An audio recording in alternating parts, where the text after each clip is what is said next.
Shalom, selamat malam saudara yang dikasihi Tuhan Yesus Kristus. Selamat berjumpa dalam renungan pada malam hari ini.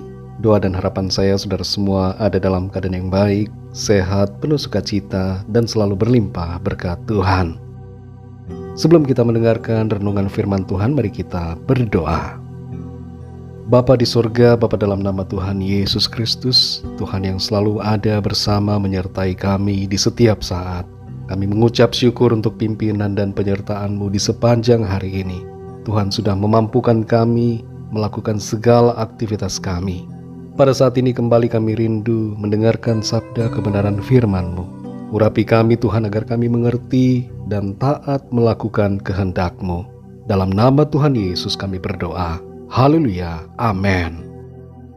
Saudara yang dikasihi Tuhan, pembacaan Alkitab kita pada saat ini terdapat dalam Kitab Kejadian pasal yang kedua. Saya akan membacakan khususnya ayat yang pertama sampai ayat yang ketiga. Tertulis demikian. Demikianlah diselesaikan langit dan bumi dan segala isinya, ketika Allah pada hari ketujuh telah menyelesaikan pekerjaan yang dibuatnya itu. Berhentilah ia pada hari ketujuh dari segala pekerjaan yang telah dibuatnya itu. Lalu Allah memberkati hari ketujuh itu dan menguduskannya, karena pada hari itulah ia berhenti dari segala pekerjaan penciptaan yang telah dibuatnya itu.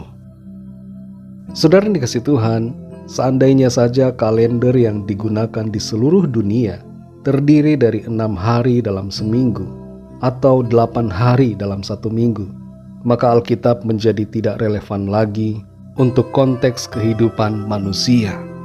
Tapi fakta bahwa hingga saat ini, kalender yang dipakai adalah yang memiliki 7 hari dalam seminggu, menunjukkan bahwa firman Tuhan selalu relevan sejak dulu sampai sekarang dan seterusnya. Sebagian orang mengusulkan agar kalender yang saat ini digunakan diganti dengan kalender yang baru yang terdiri dari 6 hari dalam seminggu, di mana ada 4 hari untuk bekerja dan 2 hari libur. Di Burma ada kalender yang dipakai di mana dalam seminggu ada 8 hari.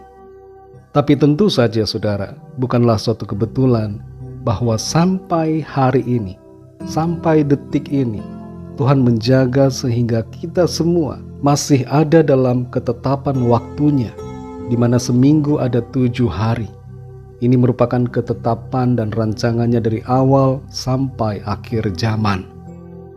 Kalau kita renungkan dari hal yang nampak kecil ini, yaitu hanya dari kalender atau pengaturan waktu saja, kita manusia seringkali ingin melawan kehendak firman Tuhan. Ada yang ingin bekerja terus-menerus tanpa henti, mencari uang, dan bahkan ada yang hanya istirahat sehari atau 2 hari dalam 1 bulan karena ingin terus mendapatkan keuntungan dan takut mengalami kerugian. Sementara di sisi lain ada orang yang ingin lebih banyak waktu istirahat daripada bekerja, bahkan kalau bisa setiap hari libur. Selain itu saudara, di hari di mana kita seharusnya berhenti dan mengingat akan Tuhan secara khusus dalam ibadah, kita malah menggunakannya untuk hal-hal yang lain dan melupakan kewajiban ibadah kita. Dalam Kejadian 2 ayat 1-3 ini, kita membaca bahwa Tuhan berhenti dari segala pekerjaan penciptaannya pada hari yang ketujuh.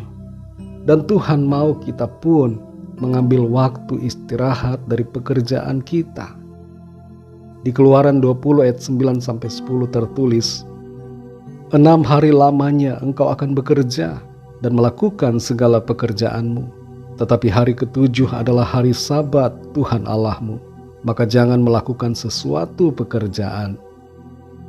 Dan dalam Keluaran 23 ayat 12 tertulis, salah satu tujuan berhenti dari bekerja pada hari ketujuh adalah agar beristirahat dan melepaskan lelah. Saudara yang dikasihi Tuhan, mari kita ikuti rancangan yang dari Tuhan. Jangan takut rugi sehingga kita terus bekerja tak mengenal waktu. Dan sebaliknya jangan juga menjadi malas sehingga kita terus-terusan bersantai tak melakukan apapun. Keberadaan kita di bumi ini mempunyai tujuan. Tuhan memberikan kita tanggung jawab untuk dikerjakan. Tanggung jawab setiap kita berbeda-beda. tidak sama dengan orang lain. Jangan kita ambil tanggung jawab orang lain dan meninggalkan tanggung jawab kita. Mari kita ikuti rancangan Tuhan untuk diri kita pribadi. Dan ingatlah selalu untuk mengambil waktu beristirahat seperti yang Tuhan perintahkan. Istirahat 1 hari dalam seminggu bertujuan untuk menyegarkan kembali kita secara jasmani dan rohani. Ingatlah selalu akan Tuhan dalam hidup kita di bumi ini. Tuhan tahu apa yang terbaik, karena itu ikutilah selalu apa yang menjadi kehendak dan rencananya. Jangan ragukan firman Tuhan, karena pemberontakan selalu diawali dengan keraguan akan firman-Nya. Mari percaya penuh dan lakukan firman-Nya dengan segenap hati kita. Mari kita berdoa. Bapa, dalam nama Tuhan Yesus Kristus, Bapa yang sungguh sangat baik, Tuhan Allah pencipta langit dan bumi ini, Tuhan Yesus yang kami kasihi, yang mengasihi kami. Kami bersyukur untuk firman-Mu yang sudah kami dengar, mengingatkan kami untuk mengikuti rencana Tuhan, tidak meragukan apa yang menjadi rancangan dan kehendak-Mu bagi kami. Engkau telah menetapkan hari dan waktu. Engkau menetapkan batas-batas dalam kehidupan kami. Engkau memberikan kami waktu untuk bekerja dan beristirahat, dan Engkau menghendaki kami untuk selalu mengingat akan Tuhan. Kami bersyukur untuk tuntunan-Mu. Kami mau ikuti rencana yang daripada-Mu ya Tuhan. Terima kasih. Kami bersyukur untuk firman-Mu. Tuntun kami ya Roh Kudus. Berikan kami pengertian yang lebih lagi dan hati yang taat total kepada kehendak-Mu. Berkati kami Tuhan di sepanjang malam hari ini. Lindungilah kami dalam istirahat kami. Berikan kami tidur yang nyenyak di malam ini, dan bangunkan kembali besok pagi dengan kekuatan yang baru, tubuh yang sehat diberkati Tuhan, untuk kami pakai memuliakan nama Tuhan dalam segala aktivitas kami.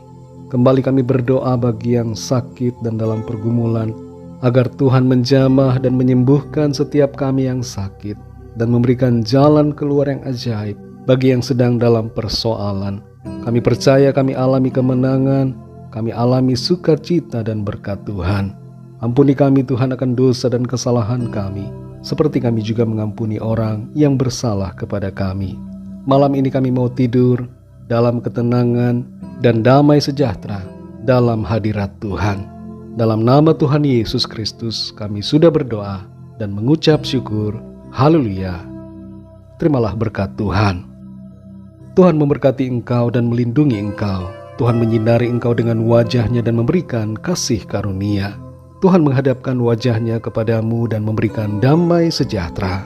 Berkat anugerah dari Bapa Surgawi, cinta kasih karunia dari Tuhan Yesus Kristus, dalam persekutuan dan penghiburan Roh Kudus, menyertai kita semua sekarang ini dan sampai selama-lamanya. Dalam berkat nama Tuhan Yesus Kristus. Haleluya. Amin. Puji Tuhan, saudara yang dikasihi Tuhan, saya percaya firman Tuhan menjadi berkat dan kekuatan buat saudara semua, dan Roh Kudus akan menolong saudara untuk lebih lagi memahami kebenaran firman Tuhan. Tuhan Yesus memberkati saudara semua. Selamat malam, selamat beristirahat, dan sampai jumpa dalam renungan yang berikutnya. Haleluya.